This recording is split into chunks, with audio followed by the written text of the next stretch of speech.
Davy, and I'm awesome! And welcome to Davy's Awesome Stories, where I tell funny stories from my past or go on a rant in an effort to make you laugh. A while ago I did a video very similar to today's, and I said, guarantee you there will be a part 2. Well, here it is.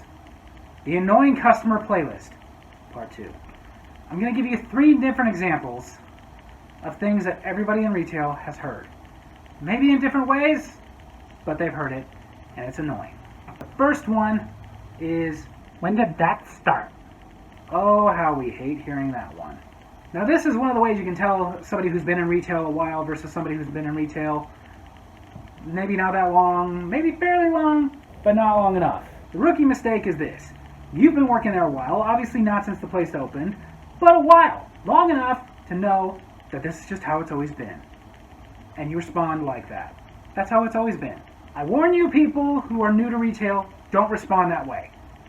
Because every single time, no matter how freaking wrong they are, and no matter how much you can tell that they are lying, they will respond, they did it last time.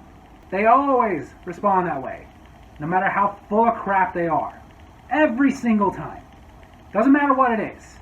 For an example, I no longer work there, but I used to work for this one place that was a retail chain, and trying to be like the bigger retail chains, they said, we're going to start matching our competitors' prices. They don't do this anymore. As a matter of fact, their competitors don't do this anymore.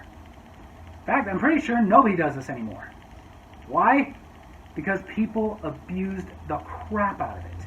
People would expect the most ridiculous things when it came to matching other competitors' stores. Because the thing is, especially the one I worked at, it was a chain, it's around, I'm sure you've heard of it, but it's definitely not one of the big 3 or anything. Probably not even in the top 10.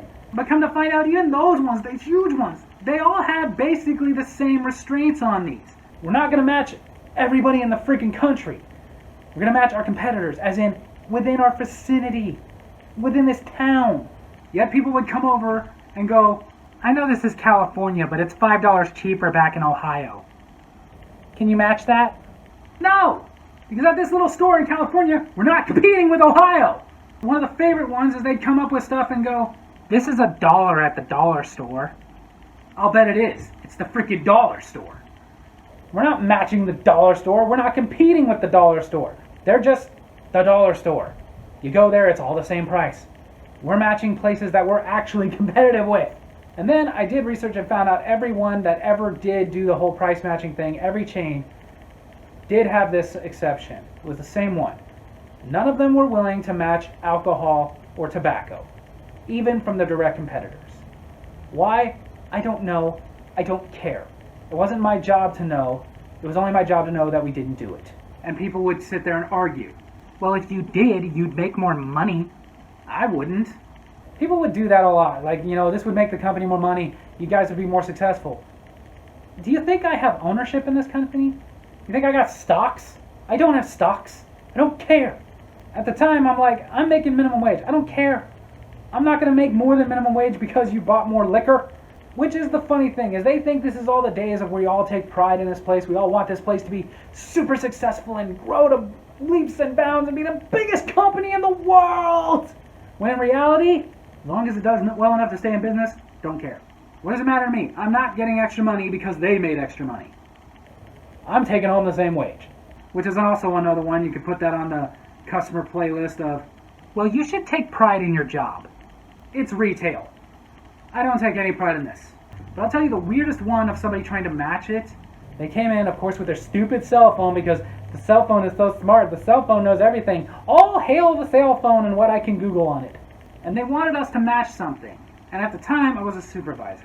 So I had to get called over because, of course, the cashier was not going to do this one. And they were arguing.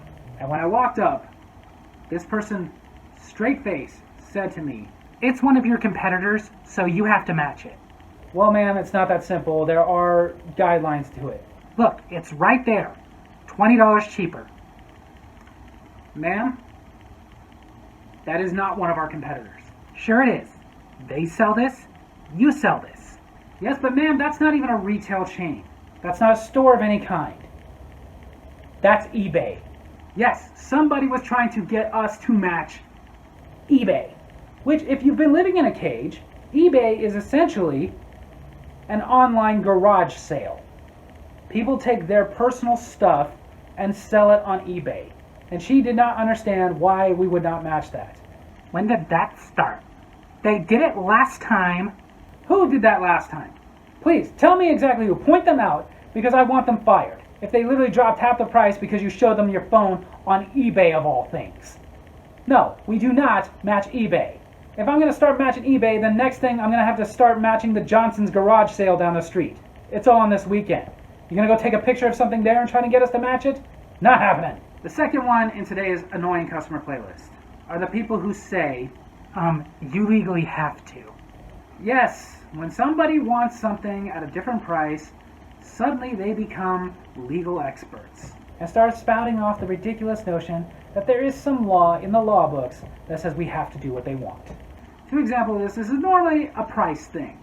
They saw it on the shelf at one price, it rang up at a different one. And whenever this happens, somebody loves to sit there and say, well, they legally have to give it to you for the price it says on the shelf. And believe it or not, I hate to burst all your bubbles, but that's not actually true. There is actually no law about that. Yes, you can sue us if we are deliberately false advertising, but that's not advertisement, that's a price ticker. There's many ways around that. We didn't get to change it yet. It's not the same item. Somebody took that item, picked it up, said I don't want this, and put it there. Because most places I work will fix it if it's within reason. But ultimately, if somebody picks up a vacuum cleaner that's like almost $200 and sets it down in front of a TV tray that's $10, sorry, we're not fixing that.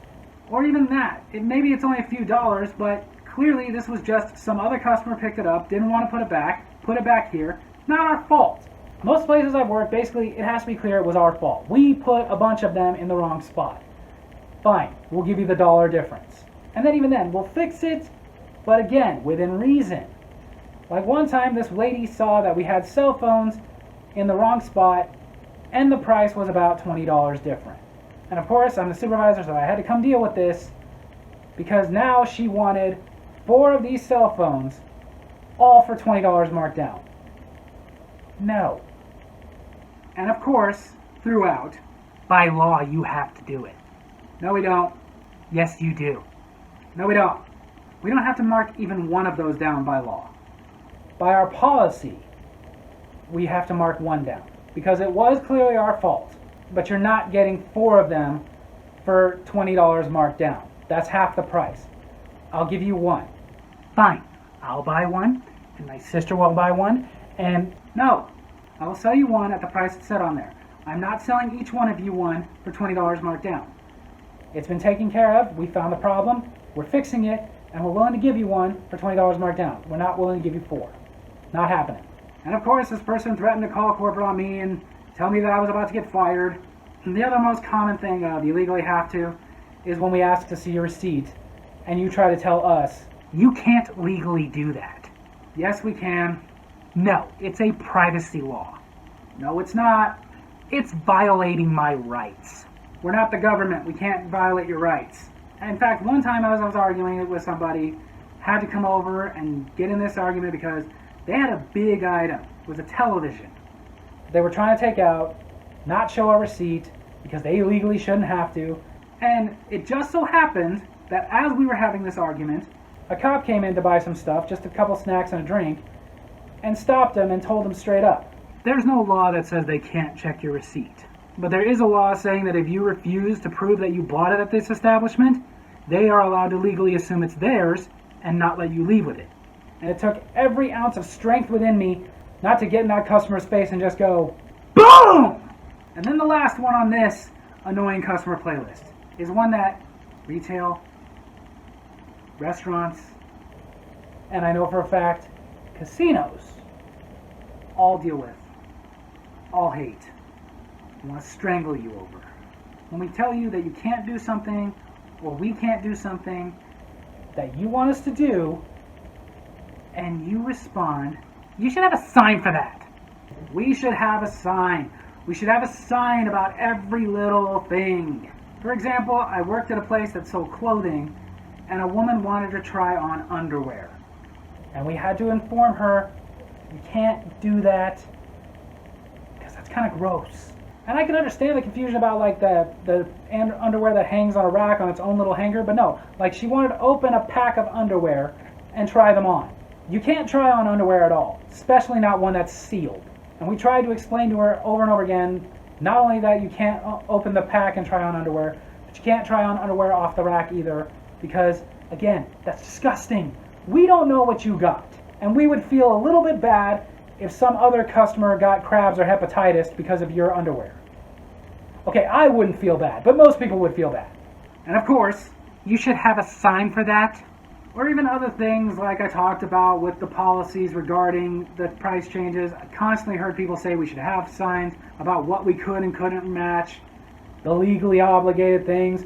We should have signs that say we're not legally obligated. And then just other things like I've talked about in the past, everywhere I've worked has said that if somebody's there with them buying alcohol or tobacco, you have to card them too, and we should have a sign about that. People, every store you go into has literally hundreds upon hundreds, maybe even thousands, depending on how big it is, pages of policy. We cannot post every single stupid little policy that we have in these stores. That's impossible. Every wall would be covered in just policies.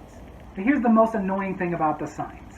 When we have to put up a particular sign for something like our debit and credit card readers have gone out, it happens. Or if we work in a grocery store specifically and something's wrong with the EBT satellite, it's not accepting anything, which happens. Or WIC, which happens. Everything is computerized nowadays, and when computers shut down, we're all kind of screwed. We're gone from the days of people being able to just add it up with the tax and everything and just take your cash. Not just because we can't do the math, but the register itself will not open. They no longer come with buttons that just say open and then out it pops. These are special circumstances that usually last an hour or two, and it's annoying because wave after wave of person will come up and make us ring everything up. Then we'll tell them. For example, the debit credit reader thing is the one that goes out more often than the other examples I gave you. And they'll make us ring everything up, and then we'll inform them, sorry, our debit and credit card reader is out, cash only. You should have a sign for that. Point your eyes down. It's right there. Yeah, why don't we have a sign for that? Because it doesn't matter. You won't frickin' read them. Heck, everywhere you go has a sign saying what their hours of operation are, yet no matter what time of day it is, you still get people walking in asking, are you guys open? No, we're not open at 1 o'clock in the afternoon. Can you tell all these other customers to get out? So there you have it. That's just a few more on the annoying customer playlist. Hope you guys enjoyed this video, and if you did, make sure to hit like, hit subscribe, hit that little bell so you get notifications when I post new videos, and leave a comment. Give me some more of the annoying customer playlist. Love you guys.